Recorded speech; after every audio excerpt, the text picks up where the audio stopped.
কৃষ্ণ জয় গুৰু শংকৰ সৰ্বগুণাকৰ যাকেৰি নাহিকে উপাম তোহাৰী চৰণকো এনশত কোটি বাৰে ককৰহু প্ৰণাম বাৰে ককৰহু প্ৰণাম। কৃষ্ণ ভক্তিভাজন বাপ বান্ধৱ আইমাতৃ সমস্ত, আজি আমি অকণমান ব্যতিক্ৰমী এটা ভিডিঅ' লৈ আহিছোঁ ইউটিউবত। মানে কথাটো হ'ল, আমি মানুহবিলাকে যে আমি মন এটা আছে বুলি ভাবোঁ, আমি যে মনেৰে বহুত কথা ভাবোঁ, আমাৰ যি মন এইটো কি বস্তু বাৰু? আমি মানুহবিলাকে মনৰ বিষয়ে কিবা অধ্যয়ন কৰিছোঁনে বাৰু? যদি নাই কৰা তেনেহ'লে আমি সকলোৱে মনৰ বিষয়ে অকণমান অধ্যয়ন কৰিব লাগে। আৰু যদি ভাবিছোঁ তেনেহ'লে ভালেই হ'ল। নভবাবিলাকৰ কাৰণে মই ক্ষমা ধৰিছোঁ যে আমাৰ শৰীৰত যে এটা অংগ আছে মন, মানে দশ ইন্দ্ৰিয়ৰ অধিষ্ঠাতা বুলি কৈছে মহাপুৰুষ মাধৱদেৱে।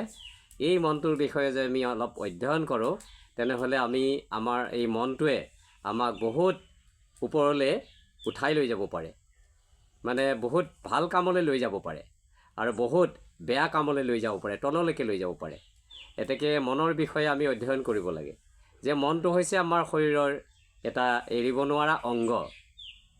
আৰু এই মনটো মানে ইয়াৰ কেইটামান লগ আছে, ই অকলশৰীয়া নহয়। ইয়াৰ লগত থাকে, যেনে কোৱা হয় মন, বুদ্ধি, চিত্ত, অহংকাৰ। এই যে বুদ্ধি, চিত্ত, অহংকাৰ, এই তিনিটাৰ লগত মনটো যোগ হৈ থাকে। কিন্তু এওঁলোকৰ কাৰো লগত কোনো এটাৰ মিল নাথাকে, সেইকাৰণে একেলগে থাকে কিন্তু মিল নাথাকে। বাকী তিনিটা মিলিব বিচাৰিলেও মনটো কিন্তু মিলিব নিবিচাৰে। গতিকে এই মনটোক আমি কি কৰিব লাগে, মানে অকণমান এটা গৱেষণা কৰিব লাগে। ইয়াৰ আকাৰ কিমান ডাঙৰ, কিমান বহল, বা দেখাত কেনেকুৱা, বগা নে ক'লা নে ৰঙা নে না কেনেকুৱা ধৰণৰ ইয়াৰ আকাৰ, ইয়াৰ কিবা দেখা পাইছে নেকি কোনোবাই বাৰু? যদি পাইছে অলপ কমেণ্ট কৰিও জনাব, আৰু যদি নাই পোৱা তেনেহ'লে কমেণ্ট কৰি আমাক জনাব। মই ক্ষমা ধৰিছোঁ। তে ইয়াৰ এই মনটো যেনেকৈ বতাহ বলি থাকে, বতাহটো আমি কোনেও দেখা নাই, বতাহৰ পৰাই আমি এতিয়া জীয়াই আছোঁ। মানে বায়ু যিটো নাকেৰে সোমাইছে, নাকেৰে ওলাই আহিছে, আৰু সেই বায়ুটোৱেই হৈছে বতাহ। গতিকে এই বায়ুটো আমাৰ যিটো বাহিৰত বলি থাকে, মানে বতাহ যে বলি থাকে, এই কথাটো আমি কেনেকৈ গম পাওঁ? গছ গছনি বা ইত্যাদি বস্তুবিলাক যেতিয়া ইফালে সিফালে লৰচৰ কৰে, তেতিয়া আমি গম পাওঁ যে বতাহে গছৰ পাত লৰাইছে। আৰু সেইটো হৈছে শক্তি, আৰু শক্তিটোহে আমি দেখিবলৈ পাওঁ বতাহৰ শক্তিটো। ঠিক মানুহৰ মনৰ শক্তিটোহে আমি দেখিবলৈ পাওঁ, কিন্তু মনটো আমি কাৰো কাহানিও দেখা নাই। দেখিলে আমি নিশ্চয় ধৰি ৰাখিলোহেঁতেন।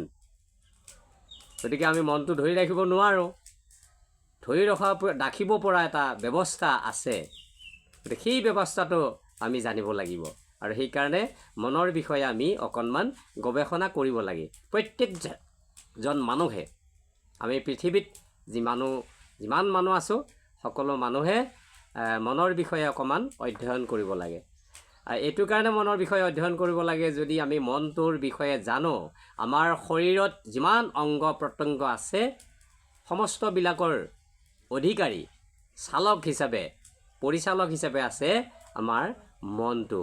মনটোৱে যদি ভাবে বোলে আজি মই আমেৰিকালৈ যাম, শব্দটো শেষ নহওঁতেই মনটো আমেৰিকালৈ গুচিয়ে গ'ল, ইতিমধ্যে প্ৰৱেশ কৰিলে গৈ পেলাই।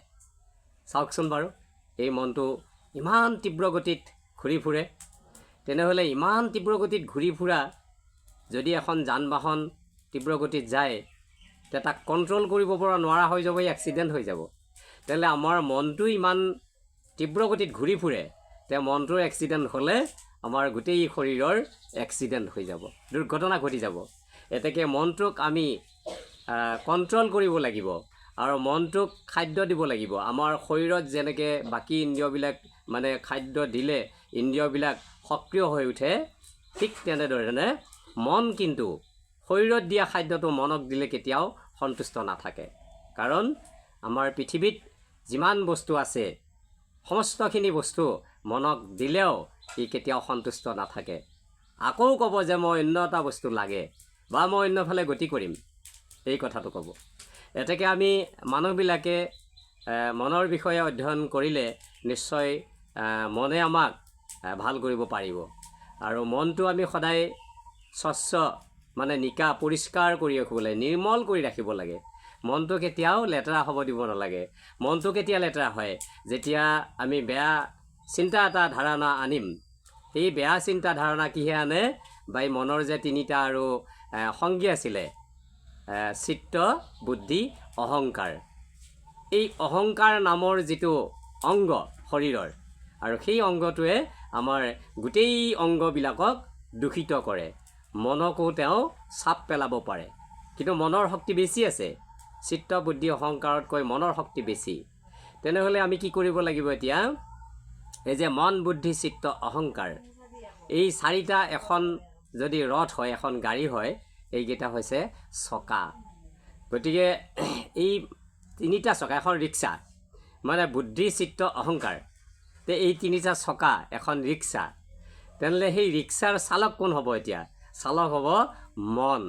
গতিকে মন যদি ঠিকে থাকে, মনে যিফালে গতি কৰে আৰু সেইফালেই ৰিক্সাখন গতি কৰিব। যে মনে যদি কয় লক্ষ্যস্থানলৈকে, তাতেই গুচি যাব। মনে যদি কয় বোলে নহয় মই নৈ চাইড মানে নৈত পেলাই দিওঁ, নৈতে পৰি যাব। গতিকে সেইকাৰণে আমাৰ যিটো মন, এই মনটোক আমি খুব সাৱধান কৰি ইয়াক এটা খাদ্য দিব লাগে। আৰু সেই খাদ্যটোৱে হৈছে ভগৱান শ্ৰীকৃষ্ণৰ গুণানুকীৰ্তন। যদি আমি কৰোঁ তেনেহ'লে আমাৰ মনটো সদায় কণ্ট্ৰল হৈ থাকে। আৰু বাকী অইন কোনো খাদ্যই আমাৰ মন কণ্ট্ৰল কৰিব নোৱাৰে। তে মনক কোনো খাদ্যই দি পেলাই কণ্ট্ৰল কৰাটো সম্ভৱ নহয়। আৰু মনক আগৰ ঋষিমুনিসকলে মনক কণ্ট্ৰল কৰিব পৰা নাছিল। তেওঁলোকে গছৰ পাত খাই জীয়াই আছিলে, ভগৱানক তপ কৰিছিলে, তপস্যা কৰিছিলে। আৰু তেওঁলোকে অপস্যৰাবিলাকক দেখিলে তেওঁৰ মন চঞ্চল হৈছিলে সেইবিলাকৰ ঋষিমুনিসকলৰ। গতিকে আমি বায়ুপান কৰিলেও অকল যদি বায়ুপানো কোনোবাই কৰি থাকে, তথাপিও মন সন্তুষ্ট নাথাকে। এতেকে এই মনক সন্তুষ্ট কৰিবলৈ হ'লে ভগৱান শ্ৰীকৃষ্ণৰ গুণানুকীৰ্তন য'ত হয় ততেই লগাই দিব লাগিব। আমি যদি বেয়া কামত লগাই দিওঁ, মনটো তাতেই লাগি থাকে। ভাল কামত যদি লগাই দিওঁ, মনটো তাতেই লাগি থাকে। আৰু ক'ৰবালৈ যাব বিচাৰিলে মন আগতে গুচি যায়, আমাৰ শৰীৰটো পিছতহে গুচি যায়। এতেকে আমি আহকচোন মনৰ বিষয়ে পৰৱৰ্তী সময়ত আমি আৰু আলোচনা কৰিম। আৰু মনৰ বিষয়ে প্ৰত্যেকজন মানুহে গৱেষণা কৰিম। এতেকে আজি এই ভিডিঅ'টোৰ দ্বাৰাই যে মানুহে মনটো কেনেকুৱা ধৰণৰ বিষয়টো জানিবৰ কাৰণে আগ্ৰহী হৈ ওলাই আহক। আমি পৰৱৰ্তী ভিডিঅ'ত এই মনৰ বিষয়ে আৰু কিছু আলোচনা কৰিম। ধন্যবাদ। কৃষ্ণ।